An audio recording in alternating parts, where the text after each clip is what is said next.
Captain Jake Harrison adjusted his dress uniform one last time before stepping into the transport shuttle. The blue fabric felt strange after months in his regular flight suit, but today required something more formal. Today, humanity would speak to the galaxy for the first time. The shuttle lifted off from the USS Intrepid and headed toward Nexus Prime, the massive space station that served as home to the Galactic Council. Through the small window, Jake watched the station grow larger. It looked like a giant crystal flower floating in space, with 12 arms reaching out like petals. Each arm belonged to one of the alien races that ruled the galaxy. Jake had spent 3 years preparing for this moment. He learned about each alien species, studied their languages, and practiced his speech until he could say it perfectly. Earth's best diplomats had helped him write every word. The message was simple. Humanity wanted to join the galactic community as friends and equals. The shuttle docked with a soft bump. Jake took a deep breath and walked through the airlock. The station's air smelled different, filled with scents from a dozen different worlds. Strange music played softly from hidden speakers. The walls glowed with soft light that seemed to come from the crystal itself. A floating robot guided him through long corridors toward the council chamber.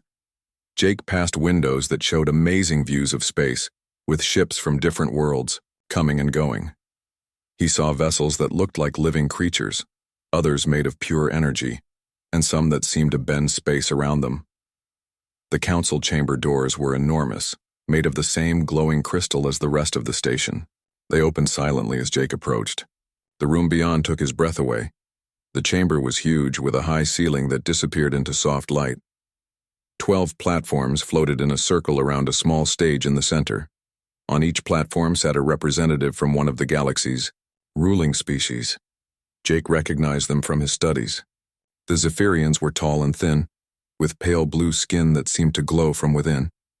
They moved like dancers, every gesture smooth and graceful. The Kreks looked like giant insects, with 4 arms and compound eyes that reflected rainbow colors. The Thalassans lived in water-filled tanks, their tentacles waving slowly as they watched him. There were others, too. The Vorthon were living clouds of gas that sparked with electricity.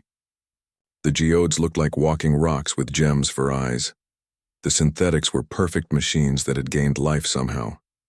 Each species was ancient, powerful, and proud. Jake walked to the center stage. His footsteps echoed in the quiet chamber. All 24 alien eyes were watching him. Some looked curious, others seemed bored, and a few appeared annoyed that their time was being wasted. He activated the translation device on his chest and began to speak. Honored members of the Galactic Council, I am Captain Jake Harrison of the United Earth Fleet. I come before you today not as a conqueror or a beggar, but as a representative of humanity, seeking friendship and understanding. His words were translated into 12 different languages and broadcast to each platform. Some aliens nodded slightly, others showed no reaction at all. Jake continued, his voice growing stronger. We know we are young compared to your great civilizations. Our species has only just learned to travel between the stars, but we bring something valuable to offer. He gestured to the holographic display that appeared beside him, showing images of Earth and human achievements. We are survivors. Our world has tested us with ice ages that lasted thousands of years, diseases that killed millions, wars that could have destroyed us completely. But each time we learned. We adapted. We grew stronger. The images changed, showing human cities, art, music, and science. We have created beauty from chaos. We have turned deserts into gardens and reached for the stars when many said it was impossible. We have fought each other, yes, but we have also learned to work together when it matters most. Jake paused, looking around the circle of alien faces. Some were listening carefully now. The Zephyrian delegate, Veltar, leaned forward slightly. The Kreks representative's mandibles clicked together in what might have been interest. We offer our knowledge freely, Jake said. Our medical research could help heal diseases on your worlds. Our agricultural techniques could feed hungry populations. Our engineering could solve problems you haven't faced yet. The hologram showed human doctors working alongside alien patients, human farmers teaching new growing methods, human engineers building bridges between different worlds. But most importantly, Jake's voice became serious. We offer our loyalty. When we make a friend, we stand by them. When we give our word, we keep it. When someone threatens those we care about, we fight to protect them. The chamber was completely silent now. Every alien was focused on him. We have come a long way to be here. We have spent years learning about your cultures, your histories, your achievements. We respect what you have built together. All we ask is the chance to prove that humanity can be a worthy addition to this council. Jake's voice grew deeper, carrying the weight of his conviction. We know some of you see us as primitives, violent children playing with dangerous toys. But understand, this about humanity. We have never started a fight we couldn't finish. We have faced extinction and refused to die. We have looked into the darkness between stars and chosen to keep moving forward. He spread his arms wide, addressing the entire council. We came here seeking friendship. We have offered our knowledge, our resources, our loyalty. But if you choose to reject us, remember what I have told you today. Humanity does not give up. We do not surrender. And we do not forget. The translation finished, and silence filled the chamber. Jake waited for a response, his heart beating fast. This was the moment that would decide humanity's future among the stars. Veltar, the Zephyrian delegate, looked at Jake with what might have been contempt. His pale blue lips curled into something that wasn't quite a smile. Without saying a word, he turned his back to the human captain. One by one, the other council members did the same. The Krex representative clicked his mandibles dismissively and turned away. The Thalassan's tentacles waved once before she rotated her tank. The geode's gem eyes went dark as he faced the wall. Within minutes, all 12 delegates had their backs to Jake. Not one of them spoke. Not one acknowledged his words or his presence. They simply ignored him as if he were not there at all. Security. Drones appeared from hidden alcoves, their blue lights blinking. Jake understood the message. His time was over. He was being asked to leave. As he walked toward the exit, Jake felt something cold settle in his chest. Not fear, but determination. He had tried diplomacy. He had offered friendship. He had shown respect. In return, he had received silence. The chamber doors closed behind him with a soft sound that seemed to echo forever. 6 months had passed since Captain Jake Harrison left Nexus Prime with empty hands and a heavy heart. The silence from the Galactic Council had been complete and absolute. Not one message, not one acknowledgement, not even a formal rejection. It was as if humanity simply did not exist in their eyes, but humans were stubborn creatures and Earth's leadership refused to give up so easily. Ambassador Lisa Carter tried a different approach. She traveled to the outer worlds where individual alien races had trading posts and colonies. Maybe the council members would be more willing to talk when they were away from their fancy crystal palace. Lisa met with a Zephyrian trademaster on a small mining station near the Vega system. She brought samples of human technology, music, and art. She offered generous trade agreements and promised that Earth would pay fair prices for alien goods. The Zephyrian listened politely, his pale, blue fingers tracing patterns in the air as she spoke. When Lisa finished her presentation, he stood gracefully and walked away without saying a single word. The meeting was over. Lisa tried again with a Krex merchant guild on their home colony of Hive 7. She spent 3 days learning their customs and brought gifts that honored their insect-like culture. The four-armed Krex leader clicked his mandibles thoughtfully as she explained humanity's desire for peaceful trade. Then he turned his compound eyes away and began talking to his assistants as if Lisa had vanished. She might as well have been invisible. Commander Ryan Brooks took a military approach. He contacted alien defense forces, offering to share human combat experience and tactical knowledge. Earth had learned hard lessons from centuries of warfare, and those lessons might help protect peaceful alien worlds from raiders and pirates. A Thalassan admiral agreed to meet with Brooks on the water world of Deep Current. The aquatic alien listened from her floating command pool as Brooks explained human military doctrine and showed recordings of Earth's defensive strategies. When he finished, The thalassan simply sank beneath the surface of her pool and disappeared. Brooks waited for 2 hours before realizing she was not coming back. Every attempt at contact met the same response. Complete silence. It was as if the entire Galactic Council had decided that humanity was beneath their notice. They would not fight humans, trade with humans, or even acknowledge that humans existed. The silence was maddening. Earth's diplomats and scientists had worked for years to make contact with alien civilizations. They had dreamed of sharing knowledge, culture, and friendship with the stars. Instead, they found themselves talking to walls. But humans were not the only ones making decisions. Deep in the crystal chambers of Nexus Prime, the Galactic Council was having very different conversations about the species from Sol 3. Veltar, the Zephyrian delegate, spoke to his fellow council members with growing concern. The humans continue their expansion. 3 new colonies this month. 5 exploration fleets heading toward our borders. The Krex representative, Zektar, clicked his mandibles angrily. They probe our defenses with their scanning ships.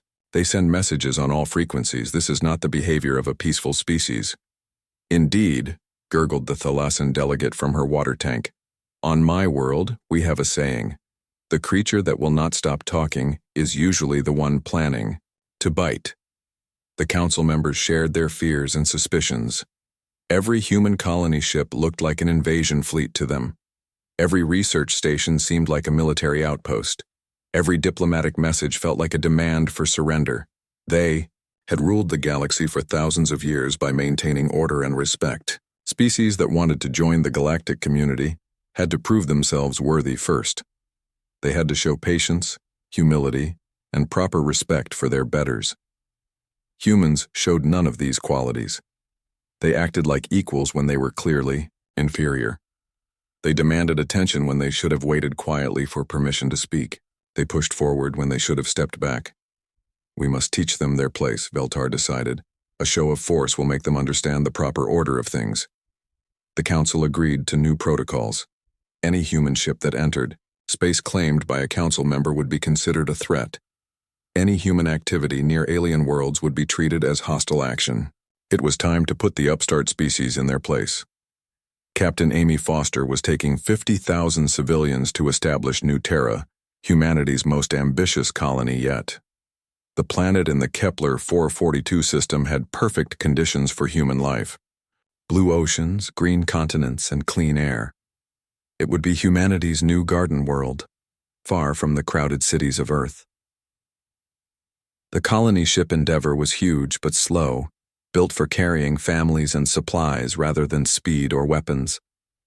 Amy watched through the bridge windows as they approached their new home.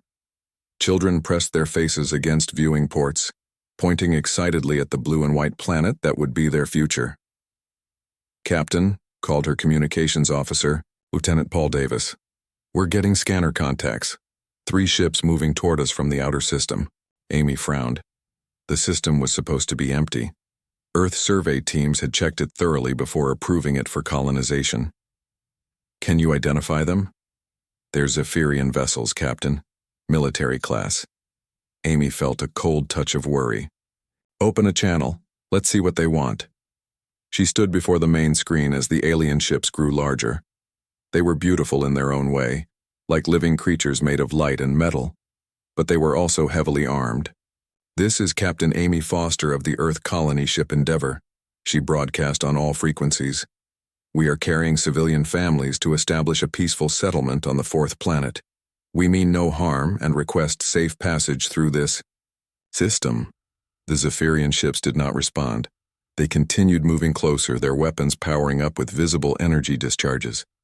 Amy tried again, her voice more urgent. "Zephyrian vessels, please respond.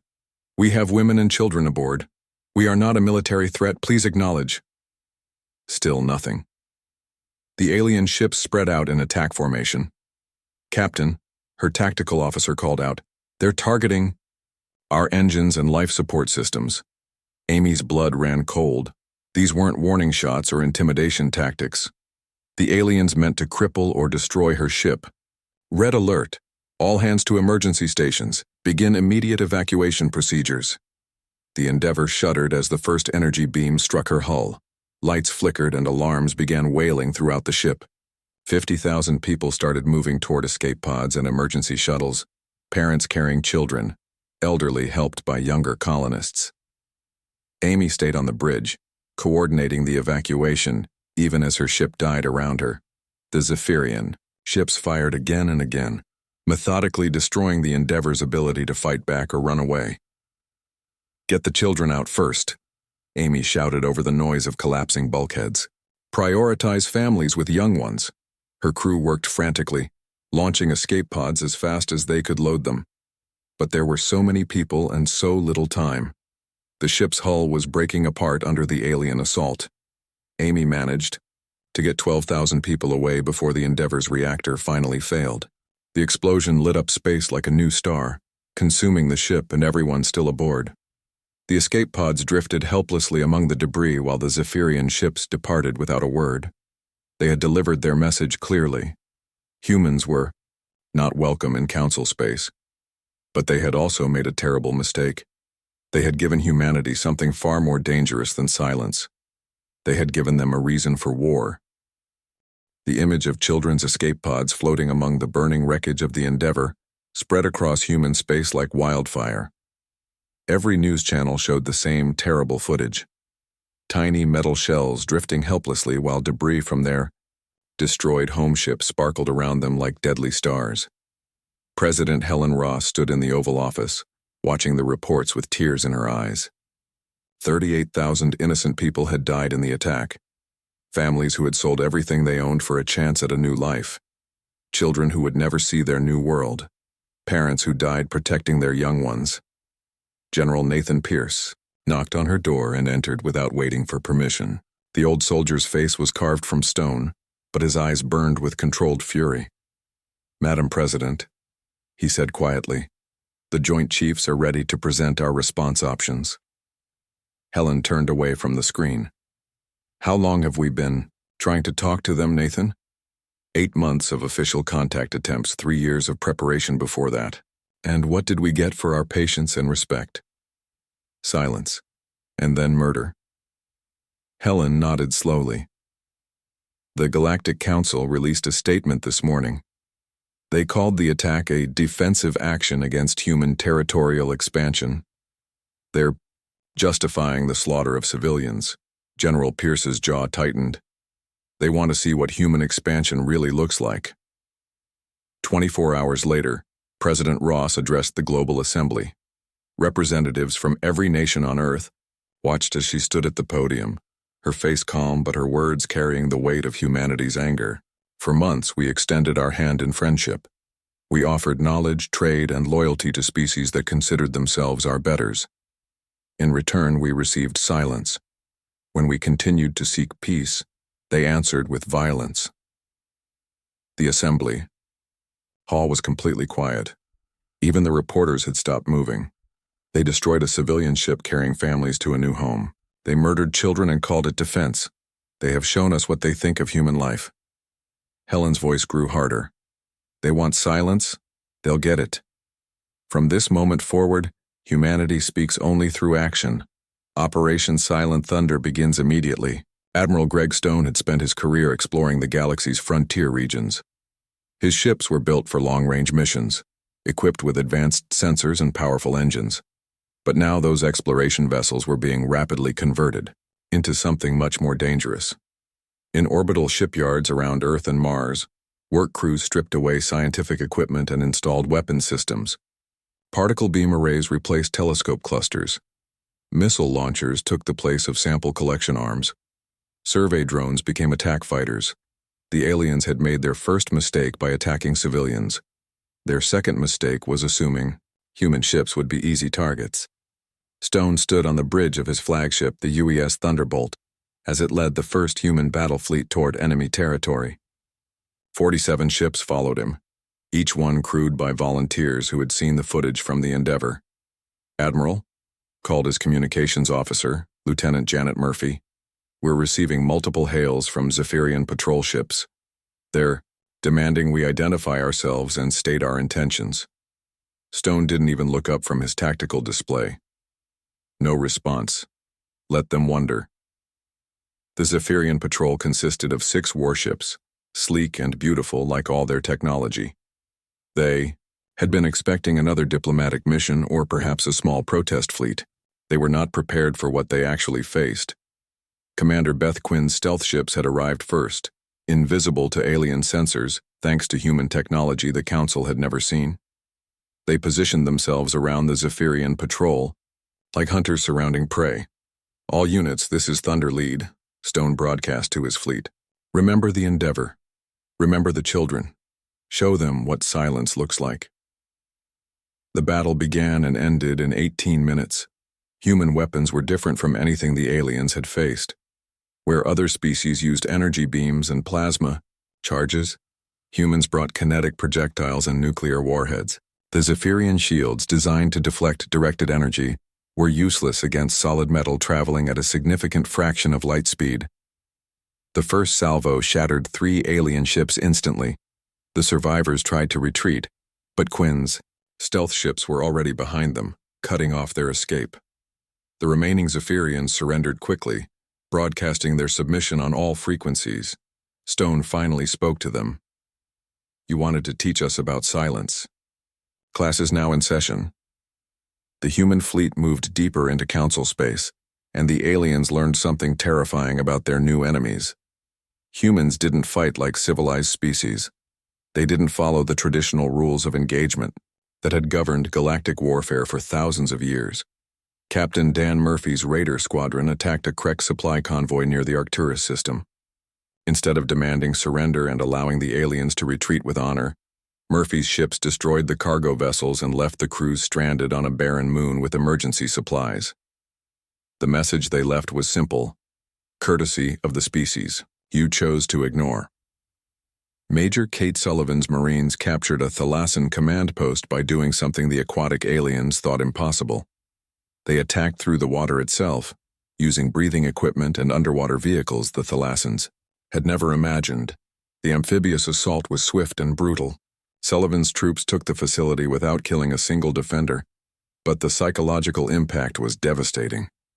If humans could fight in water as well as space, where were the Thalassans safe?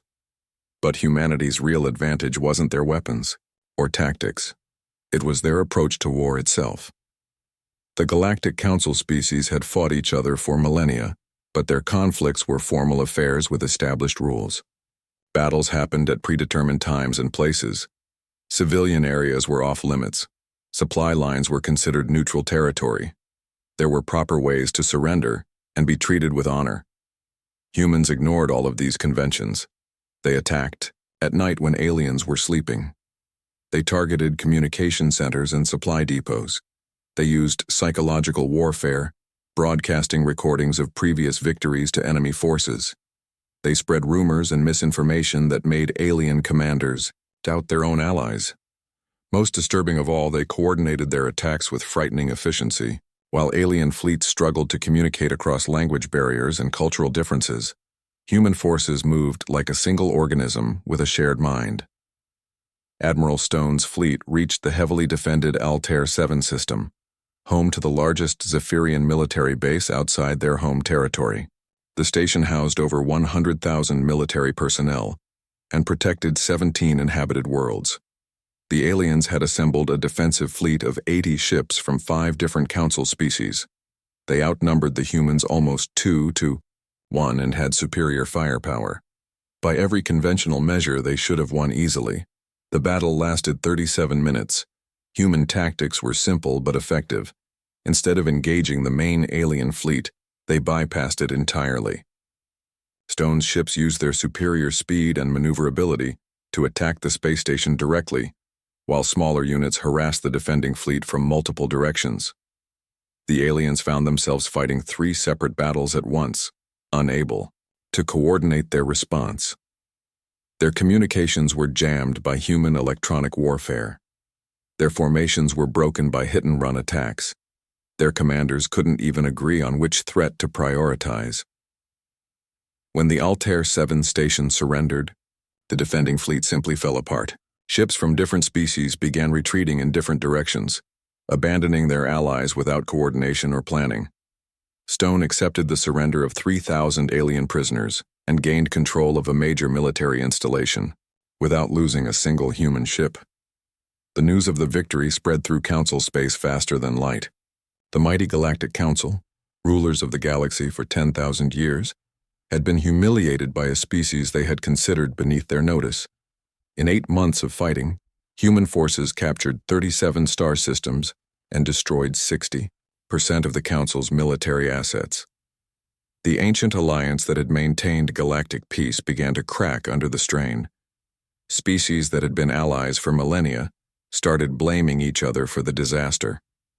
The Zephyrians accused the Kreks of poor intelligence. The Thalassans blamed everyone for underestimating human capabilities. Trust dissolved into suspicion and fear. Admiral Stone received reports of alien fleets withdrawing from forward positions, abandoning colonies, and retreating toward their home systems. The Great Galactic Council was collapsing not from human conquest, but from their own panic and mistrust. The species that had once turned their backs on humanity in silence were now learning what that silence had cost them. The crystal chamber of Nexus Prime looked different now. The 12 floating platforms that once held proud alien delegates were empty and dark. Emergency lighting cast strange shadows on the walls, and the air recycling systems hummed with an uncertain rhythm. Admiral Jake Harrison walked through the same doors he had entered as a hopeful captain 2 years ago. But this time, he wore the uniform of a conqueror, and 50 armed Marines followed behind him. His footsteps echoed differently in the quiet space. The station's surrender had been swift and complete. When human battleships appeared around Nexus Prime, the alien administrators didn't even try to fight. They simply opened their docking bays and waited for the inevitable. Harrison stopped at the center of the chamber where he had once stood alone, asking for friendship. Now human technicians were setting up communication equipment and data terminals. The seat of galactic power was becoming a human command center. "Sir," called Commander Lucy Hayes from one of the control stations, "we're receiving transmission requests from 47 different alien governments. They all want to negotiate." Harrison didn't look up from the tactical display he was studying. "File them with the others.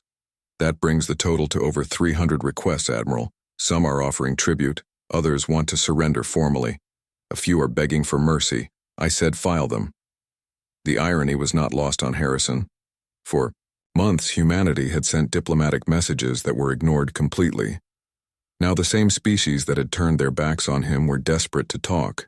Every day brought new pleas for negotiation, offers of trade agreements, and promises of cooperation. Each message received the same response: silence. President Helen Ross had made the policy clear during her last address to the Global Assembly.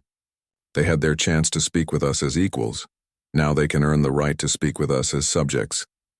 The former Galactic Council species were learning what it meant to be ignored. Their desperate transmissions went unanswered. Their diplomatic ships were turned away from human-controlled space. Their once mighty civilizations found themselves cut off from the galactic community they had ruled for so long. But humanity was not cruel in their victory. Harrison had learned from history's mistakes. Crushing defeated enemies completely only created future problems. Better to show both strength and mercy, to rule through respect rather than fear alone. The Altarians were the first to receive human protection. They had never been part of the Council's arrogance, instead living quietly on their peaceful worlds and bothering no one. When raiders from a collapsing Kreks faction attacked Altarian colonies, human ships arrived within hours to drive them off. Ambassador Lisa Carter, the same woman who had been ignored by alien traitors a year ago, now sat across from grateful Altarian leaders. They signed a protection agreement that guaranteed their independence in exchange for allowing human bases in their territory. "We are honored to call humanity our friends," the Altarian president said through his translator. "You have shown us that strength and kindness can exist together." Other species watched this development carefully. The humans were not monsters bent on destruction. They could be reasonable with those who showed proper respect and cooperation. The geodes were next to approach humanity properly. Their rocky homeworld had always been poor in resources, making them dependent on trade with other council species. When that trade stopped during the war, their people began to starve. A geode delegation arrived at Nexus Prime in a simple cargo ship, carrying no weapons and displaying signs of peaceful intent. They requested an audience with Admiral Harrison and waited patiently for 3 days until he agreed to see them. "We have made mistakes," the lead geode admitted, his gem-like eyes dim with shame. "We followed the Council's arrogance when we should have listened to our own wisdom. Our people are suffering for our poor choices."